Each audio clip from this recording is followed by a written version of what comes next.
Welcome to Tunacheki's Africa News Brief.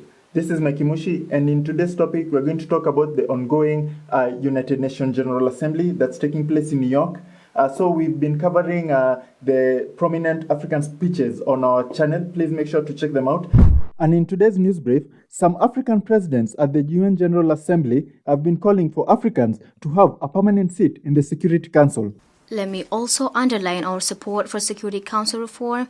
Mr. President, Africa has to be permanently represented in the Security Council.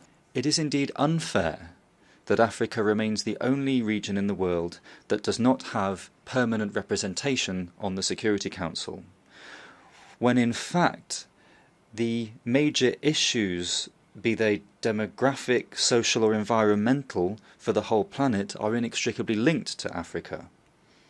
We want a configuration of the Security Council that is fair and equitable, and that is more representative of the world's peoples in their diversity. Okay, so let me explain to you something about the United Nations, okay? So the United Nations is this big body with, comprised of all countries, right? But there's something called the Security Council, which is a 15-member state where almost all the decisions are made. But out of the 15 member states, there are 5 permanent seats, okay? So this is the United States, Russia, China, France, and the United Kingdom, okay? So these 5 countries actually are the ones who actually make all the decisions in the UN, okay? They're the ones who can veto things. As for the other members, there are 10, but they're practically powerless. And we have 3 African countries who are currently temporary members of the Security Council, which is a 2-year tenure. Okay, so we have Guinea-Bissau, Cote d'Ivoire, and South Africa, okay? And Kenya also is going to be voted most likely the next temporary member of the Security Council. So this is it.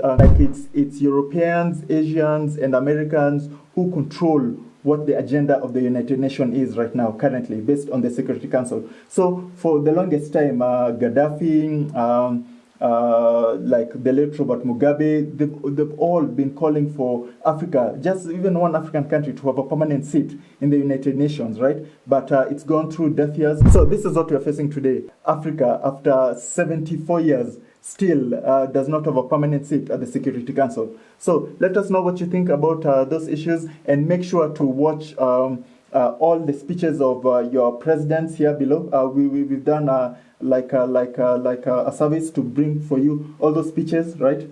And make sure to also check us out on Patreon if you like our videos and want to support us, okay? So thank you for watching, and we'll check you in the next one. Bye-bye.